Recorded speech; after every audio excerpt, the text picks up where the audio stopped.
meus queridos alunos do 8º ano, tudo bem com vocês? Amores da minha vida, como estão? Espero que esteja tudo bem. Então, hoje nós estudaremos a Escolástica e São Tomás de Aquino. Não deixem de fazer a pergunta, de entrarem lá na plataforma para estarem computando a presença de vocês. É o nosso modo mais seguro de comunicação. Combinado? Quaisquer dúvidas estarei disponível. Não deixem de fazer o exercício. Os exercícios poderão ser encaminhados ao meu e-mail e estarei respondendo a vocês. Combinado? No mais, as orientações das aulas de hoje estarão lá na plataforma, tudo direitinho. Qualquer dúvida é só entrar em contato, tá bom? Não reparem que a YouTube, o celular não está bom e vai ter que fazer uma coisa feia de dar um giro, tá? Então vamos lá, a Escolástica. A Escolástica e a Filosofia de São Tomás de Aquino. Vamos nós.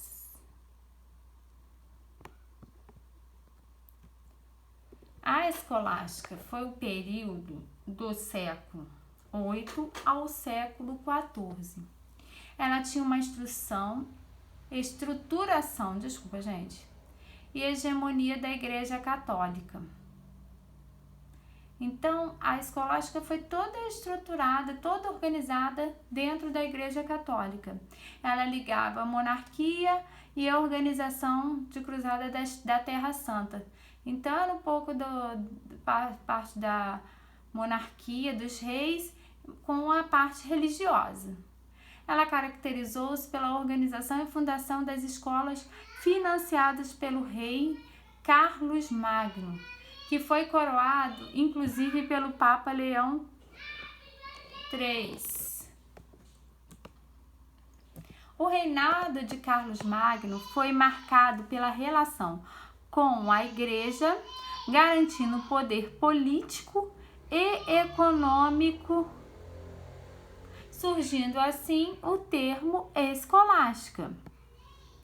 Então, no reino de Carlos Magno, tendo essa relação da Igreja com o poder político e econômico, surgiu a Escolástica.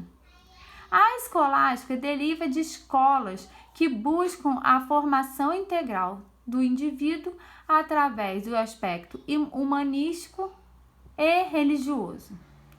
Sua formação é romana e ensinando matérias como o trivium, que é relacionada à gramática, retórica e à dialética, e o quadrivium, que é relacionada à geometria, aritmética, à música e à astronomia. As disciplinas, além de aspectos teológicos religiosos, também buscavam a formação do sacerdote da forma integral, em todos esses aspectos. Ela tinha a missão de evangelizar e expandir o número de fiéis na Igreja Católica. No início, a Escolástica ainda sofria grande influência de Platão, que vem lá da patrística. Lembra que eu dei a patrística semana passada? E somente a partir do século XIII, o pensamento de Aristóteles predominou no interior da escola. Então, demorou um pouquinho para o pensamento de Aristóteles vigorar ali dentro, por conta de uma redescoberta das obras aristotélicas, que influenciou de forma incisiva a filosofia nesse tempo. Aí sim passou a vigorar a situação da coisa.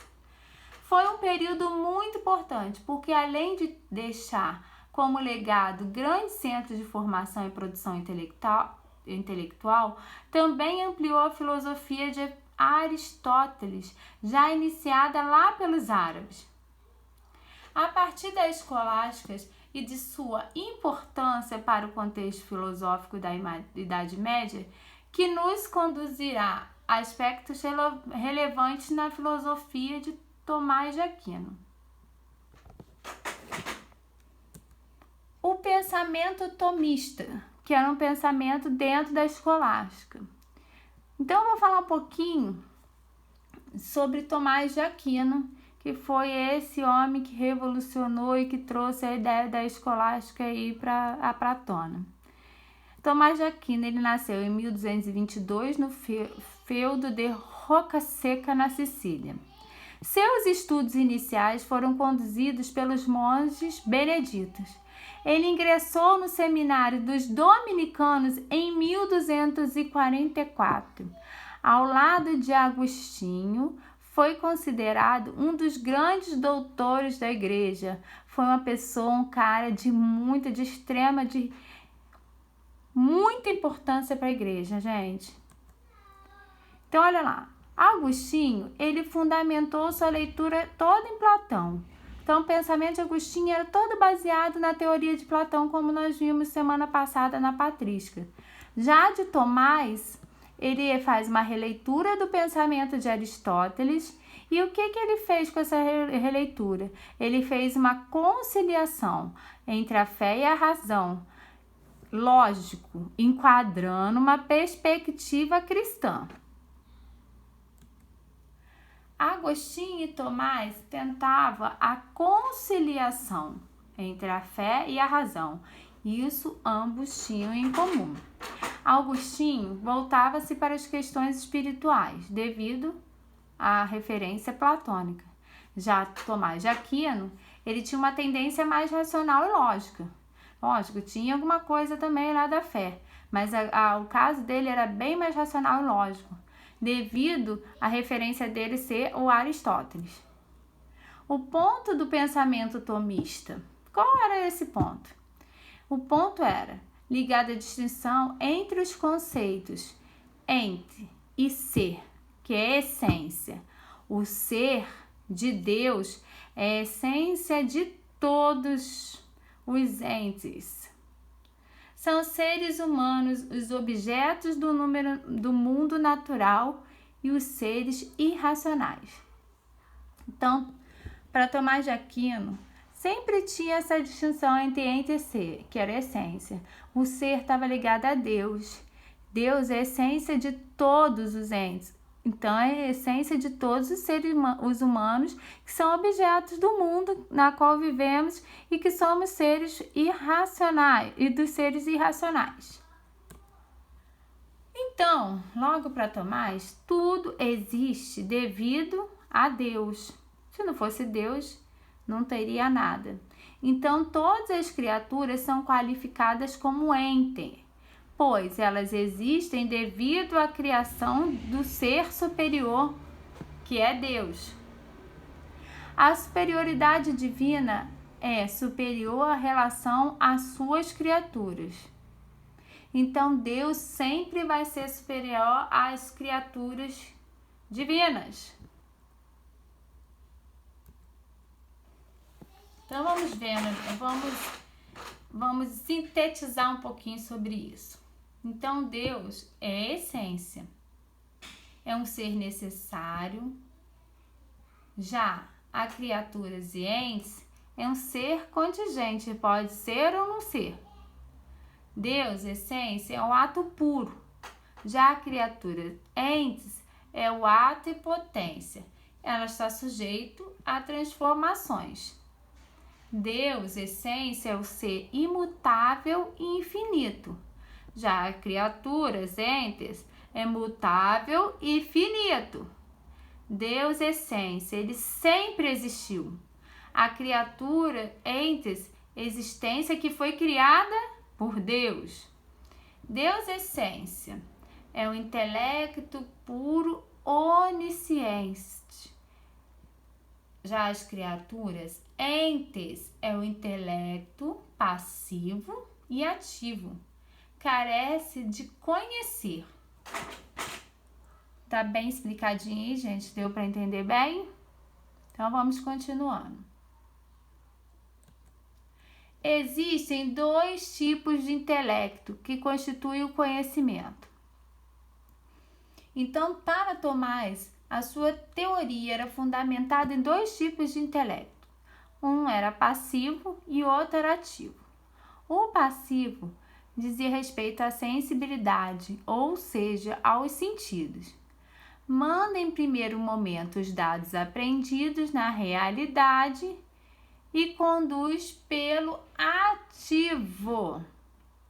Então, primeiro, tinha um passivo, que era a sensibilidade de todos os sentidos.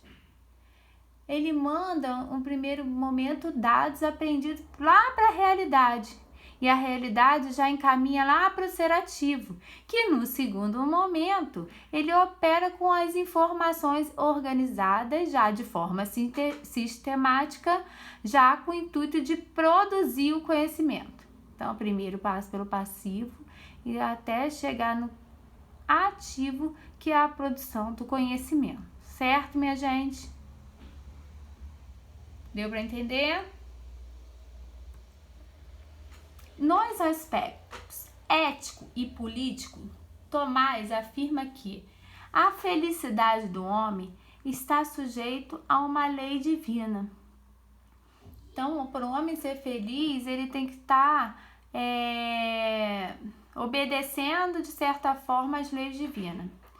Ele conduz ao equilíbrio na ordenação da sociedade. Essa lei divina é revelada aos homens por Deus como fonte de justiça e de igualdade. Então, nesse sentido, Tomás retoma o pensamento de Aristóteles, de uma felicidade como fim último, sagrado, parte integrante de um projeto ético e político com vistas à felicidade. Então, a felicidade é uma consequência final das ações. O tempo em Tomás de Aquino. Em questão de tempo, Tomás faz uma releitura segundo a filosofia de Aristóteles, que sintetiza o tempo enquanto uma representação numérica e do movimento, a partir das transformações ocorridas na realidade. Ou seja, o tempo é uma expressão numérica que pode representar o depois de ter iniciado. Assim como Aristóteles, Tomás acredita que o movimento expresso pelo tempo é algo inerente a todas as coisas, entes. Deu para entender?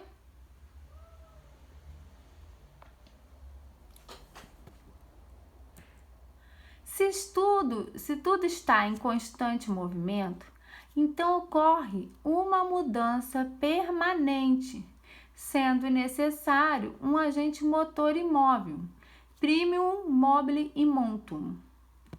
Pois se ele movesse, reduziríamos ao infinito fonte de todo movimento. Então, o agente motor imóvel seria Deus, pois ele move toda a realidade sem se mover.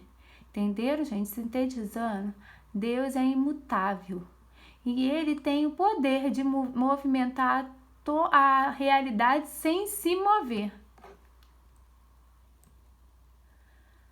No mais, amores de minha vida, eu agradeço muito pela atenção. Bons estudos. Até a próxima aula. Repito, quaisquer dúvidas, entre na plataforma, coloque o questionamento. Se ficou algum questionamento, perguntem, que eu estarei disponível lá de estar respondendo. Não deixem de fazer o exercício, ajudará muito para o teste, que nós teremos um teste vindo por aí, ok? No mais, um grande abraço e um beijo. Tchau, tchau.